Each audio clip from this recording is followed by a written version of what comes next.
Hello hi नमस्कार ओडिशार सबू सिनेप्रेमी भाई और भौणी मानू आम ओडिया सिनेमा चैनल को स्वागत करुच्ची।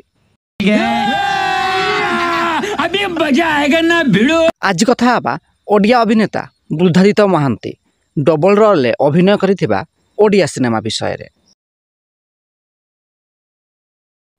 2006 मसीह रिलीज होइतिला एक ओडिया सिनेमा जार ना रही आई लव माई इंडिया।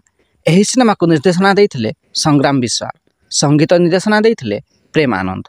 एही सिनेमार मुख्य भूमिका रे बुद्धादित्य महांती, नम्रता थापा, विजय महांती, मिहिर दास, देबू बोस प्रमुख अभिनय करथिले। एहा थिला बुद्धादित्य महांती प्रथम ओडिया सिनेमा। तेबे सबुठारु बड़ कथा हला अभिनेता बुद्धादित्य महांती एही सिनेमा रे डबल रोल ले अभिनय करथिले। समझा कौन तेबे अभिनेता बुद्धादित्य महांती अभिनीत केउ ओडिया सिनेमाटी आपणकर फेवराइट कमेंट बॉक्स रे निश्चिंत जणांतु एवं भिडियोटी पसंद आस्तिले लाइक शेयर एवं चैनल टी को सब्सक्राइब करंतु।